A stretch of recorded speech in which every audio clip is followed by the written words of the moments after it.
Congress BRS MIM పార్టీలు కలిసి కుట్రలు పన్ని ఇవాళ భారతీయ జనతా పార్టీని అడ్డుకోవాలని చూస్తున్నటువంటి తరుణంలో వారి చెందిన సూచనలు సలహాలతోని ఇవాళ మేము కూడా మీ వెనకాల భారతీయ జనతా పార్టీ రాష్ట్ర శాఖ ఉంది, మీరు ఏ నిర్ణయమైనా తీసుకోండి, మేము మీ వెనకాల ఉంటామని చెప్పి వారైతే ప్రోత్సహించారో దాన్ని స్వీకరించి మేము అగ్రెసివ్గా ఆర్పార్ ఏమన్నా కానీ అని చెప్పి ధైర్యంగా మేమందరం కలిసి రాష్ట్ర నాయకత్వం జిల్లా నాయకత్వం అందరం కలిసి ఒక సమిష్టి నిర్ణయంతో ఈరోజు అగ్రెసివ్గా ముందుకు పోవడంతోనే ఇలా BRS party Congress party MIM పార్టీలు తోక ముడిచి పారిపోయిన విషయం వాస్తవం.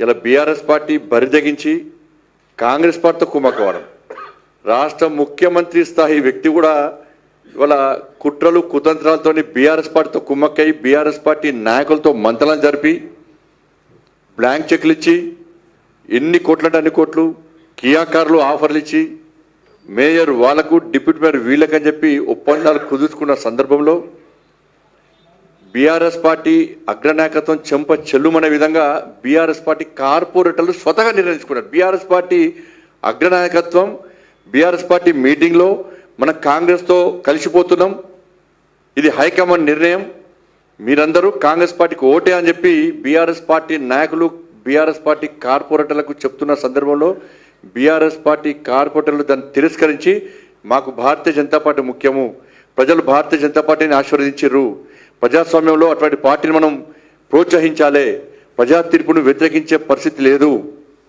ప్రజలు తిరగబడతారని చెప్పి వారిని ధిక్కరించి వాళ్ళే స్వచ్ఛందంగా నీతిగా నిజాయితీగా ఇవాళ మా దగ్గరకు వచ్చి మాకు బీఆర్ఎస్ పార్టీతో సంబంధం లేదు, అధినాయకత్వంతో సంబంధం లేదు, మేమే మీకు అవసరం వస్తే మేము సపోర్ట్ చేస్తామని చెప్పి వారు ముందుకు వచ్చారు. బీఆర్ఎస్ పార్టీ ఏం లేకుండా పోయింది. తెలివిగా ఆ పార్టీ అగ్రనాయకుడు మరి రామచంద్ర గారు ఫోన్ చేసి అన్న మేము బాయ్కాట్ చేస్తున్నాం మీకు మద్దతుగా, బాయ్కాట్ చేయడానికి ఆయన మనుషులే రాదు కదా, వాళ్ళని అందరూ వచ్చారు రామచంద్ర గారితో మాట్లాడారు, మా బీఆర్ఎస్ పార్టీకి అందరూ మాట్లాడారు, అయిపోయింది. ఇక కాంగ్రెస్ పార్టీ వాళ్ళ అధికారం ఉందా లేదా ఇప్పుడే తెలుస్తుంది, వారికి ఇచ్చుకొని చూసుకోవాలి. అప్పుడప్పుడు మీటింగ్ అయ్యే వరకు కూడా మాకు బీఆర్ఎస్ పార్టీ సపోర్ట్ ఇస్తుంది, వాళ్ళు అదే భ్రమలో ఉన్నారు. వాళ్ళు మాకు బీఆర్ఎస్ పార్టీ పక్కా సపోర్ట్ చేస్తుందని చెప్పి కాంగ్రెస్ పార్టీ చెప్పి తిరుగుతున్నారు. ఇటువంటి పరిస్థితుల్లో వీళ్ళ మద్దతు వాళ్ళ మద్దతు లేకుండా కార్పొరేషన్లో భారతీయ జనతా పార్టీ స్వతహాగా ఇలా మేయర్ డిప్యూటీ మేయర్ యొక్క పదవులను ఇలా చేజిక్కించిన విషయం వాస్తవమే. కాబట్టి ఈ సందర్భంగా మాకు అన్ని విధాలా ఆదుకున్నటువంటి మాకు ప్రోత్సహించినటువంటి రాష్ట్ర అధ్యక్షులు రామచంద్ర గారికి కరీంనగర్ భారతీయ జనతా పార్టీ కార్యకర్తల తరఫున మా అందరి తరఫున వారికి హృదయపూర్వక ధన్యవాదాలు తెలియజేస్తూ ఇదే స్ఫూర్తితోని నెక్స్ట్ జరిగేటువంటి జిహెచ్ఎంసీ ఎన్నికల్లో 70 లక్షల జనాభా ఉంటే దాదాపు 30 లక్షల మంది ముస్లింసే. ఇలా ఏ ముఖ్యమంత్రి అయినా కూడా ప్రజల కళ్ళలో ఆనందం చూడాలనుకుంటాడు, కానీ ఈ రాష్ట్ర ముఖ్యమంత్రి ఓవైసీ కళ్ళలో ఆనందం చూడడానికి ఇవాళ వాళ్ళ తాతలాస్తి రాసిచ్చినట్టు ఇలా ఎంఐఎం పార్టీకి రాసిచ్చినటువంటి పరిస్థితిని ఇలా భాగ్యనగర్ ప్రజలు ఎవ్వరు కూడా హర్షిస్తలేరు, చాలా ఆగ్రహంతో ఉన్నారు.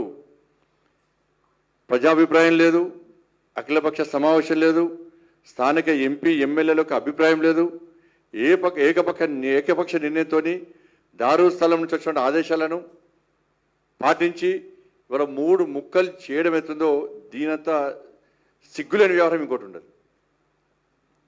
తెలంగాణ రాష్ట్ర వ్యాప్తంగా ఎంఐఎం పార్టీ సపోర్ట్తోని బీఆర్ఎస్ పార్టీ సపోర్ట్తోని ఇవాళ వీళ్ళు ముగ్గురు ఒకటై భారతీయ జనతా పార్టీని అడ్డుకునే ప్రయత్నం చేసేది. వాళ్ళు దానికి కరీంనగరే నిదర్శనం. కానీ ఈ 3 ముక్కలు ఎందుకు చేసిండో ఇప్పటికీ రాష్ట్ర ముఖ్యమంత్రి ఇప్పుడు కూడా చెప్తలేడు. ఎవరి కోసం చేసిండో స్పష్టమైంది అది. కాబట్టి జిహెచ్ఎంసీ ఎన్నికల్లో భారతీయ జనతా పార్టీకి అనుకూలమైన వాతావరణం ఉంది.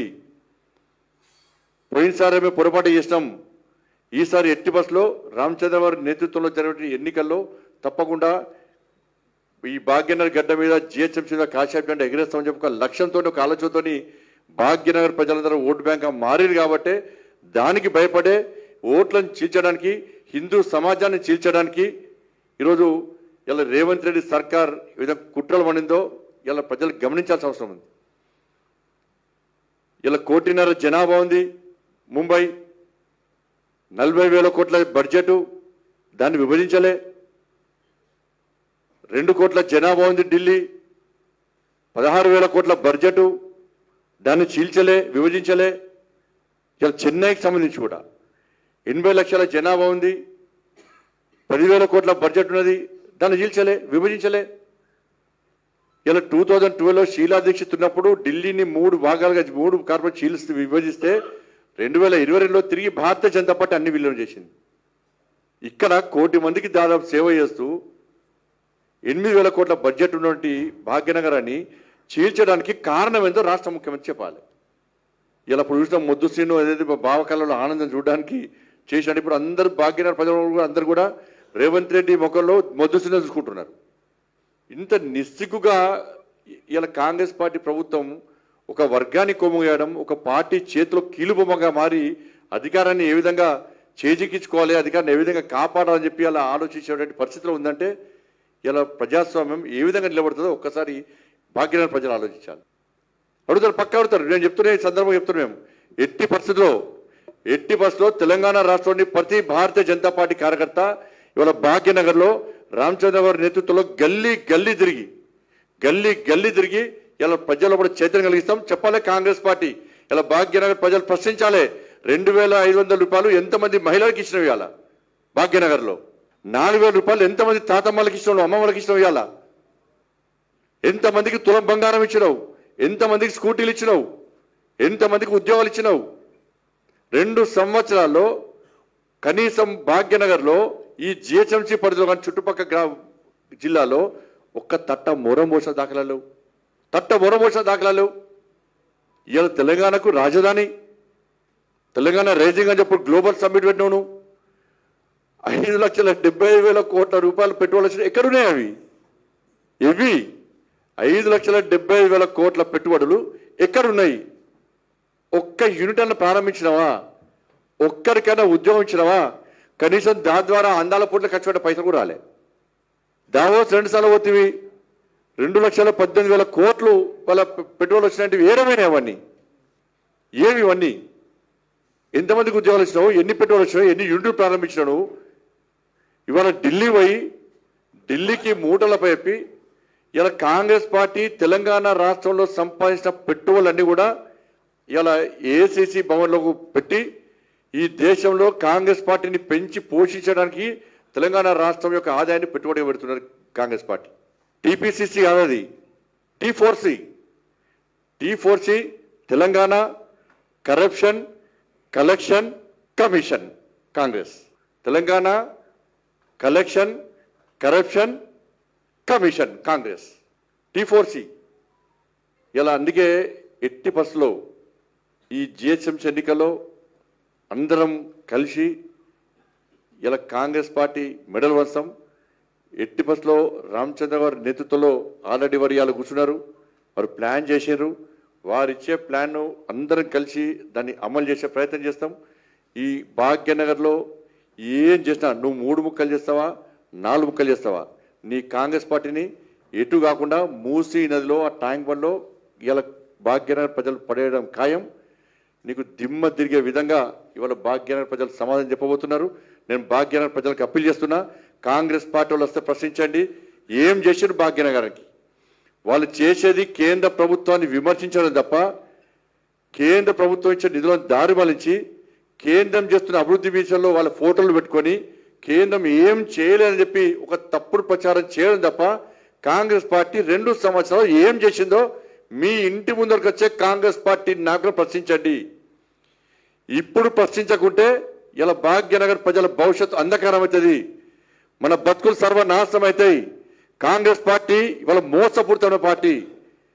మన బతుకులు నాశనం చేయడానికి, అక్రమంగా డబ్బులు సంపాదించుకోవడానికి, ఢిల్లీకి మూటలు అప్పచెప్పడానికి మాత్రమే కాంగ్రెస్ పార్టీ తెలంగాణ రాష్ట్రంలో అధికారం ఉంది తప్ప ఇలా భాగ్యనగర్ బాగు చేయడానికి మాత్రం కాదన్న విషయాన్ని ఇలా భాగ్యనగర్ ప్రజలు గుర్తించాలి.